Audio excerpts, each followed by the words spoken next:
ही आहे इमान मजारी, वय वर्ष 30, जिची सध्या पाकिस्तानात जोरदार चर्चा आहे, कारण ती एकटी थेट पाकिस्तानच्या आर्मीशी भिडते.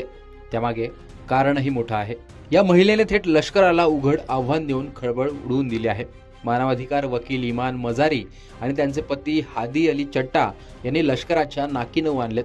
या दोघांवर लष्करावर अपमानास्पद टिप्पणी केल्याच्या आरोपाखाली खटला सुरू आहे. अशात इमान मजारी हिने थेट लष्कराचे मीडिया प्रमुख म्हणजे DGISPR यांना साक्षीदार म्हणून न्यायालयात बोलवण्याची मागणी केल्याने पाकिस्तानच्या लष्करात खळबळ उडाली आहे. इमान मजारी आणि तिचा पती हादी अली चट्टा याच्यावर लष्कराच्या विरोधात सोशल मीडियावर आक्षेपार्ह पोस्ट केल्याचा आणि द्वेष पसरवल्याचा आरोप आहे. ऑक्टोबर 2024 मध्ये त्यांना या प्रकरणात अटक करण्यात आली होती.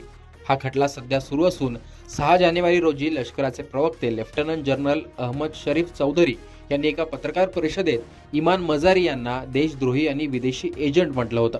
याचाच आधार घेत इमान मजारी हिने आता चक्क लष्करी प्रवक्त्यालाच कोर्टात खेचण्याची तयारी सुरू केली आहे. त्यामुळे इमान मजारीने उचललेलं पाऊल याची पाकिस्तानात चर्चा होते. इमानने न्यायालयात अर्ज दाखल करून मागणी केली आहे की जेव्हा खटला न्यायप्रविष्ट आहे तेव्हा लष्करी प्रवक्त्याने मला देशद्रोही म्हणणं चुकीचं आहे.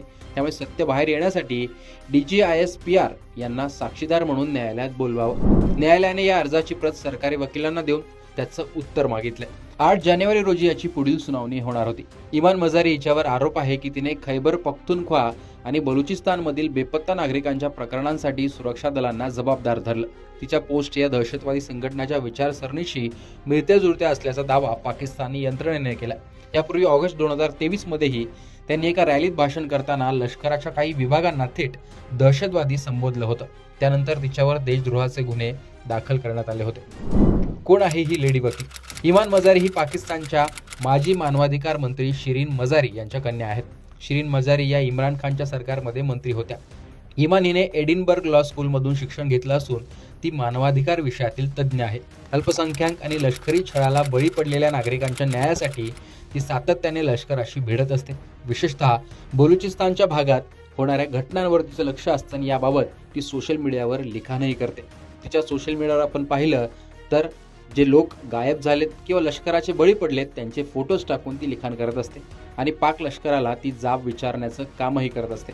आज पाकिस्तानमध्ये इम्रान खान यांच्यापेक्षाही या तरुण वकिलाच्या आक्रमक पवित्र्याची चर्चा होताना दिसते.